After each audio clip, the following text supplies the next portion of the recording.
Deus, declaro aberto a primeira sessão ordinária em 9 de fevereiro de 2010. Então, sucessivamente, o vereador Demilson II.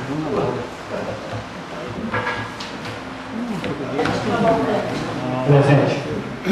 Ângelo Antônio, Luiz Fernando Carvalho, Presente. Leandro Eduardo Santarco. Também a ata da primeira e segunda sessão extraordinária de 2010. Sendo lida, né? Então, pergunto aos nobres pares se dispensam a leitura. Demilson. Dispensão. Leandro comum, não tem problema nenhum na dispensa também. Pergunta à secretaria da 19ª sessão ordinária, que foi realizada em 9. Luiz Fernando. Aprovado. De dezembro de 2009, sendo aprovada por os vereadores presentes. Se a ata da primeira sessão extraordinária se faz presente a leitura. Não, da dispensa. Vereador Luiz Carlos.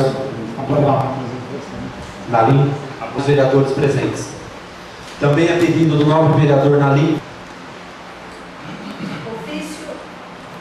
Oferecemos a Vossa Excelência o incluso balancete da Receita fica à disposição desta Casa de Leis para quaisquer outros processos de autoestima e distinta consideração.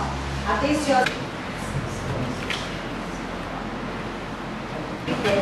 Senhor Presidente, em atendimento ao artigo 170, ao 6º bimestre, novembro e dezembro de 2009, relatórios de gestão.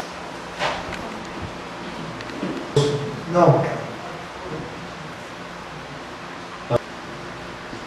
Nalim. Aceito. Adriano.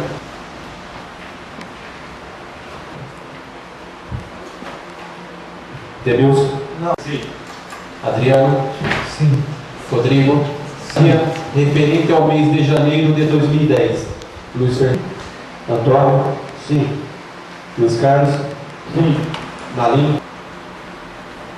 Por favor. De provimento efetivo constante no anexo 4 da Lei 1500, usando as atribuições que são conferidas por lei, mas sabendo que pelo cargo de provimento efetivo de professor de educação infantil da Lei 1599, de 11 de outubro de 2007, anexo.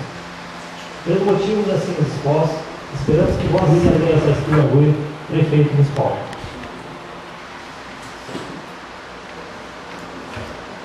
Número 1 de 2010. Dispõe sobre. Deliberar o projeto.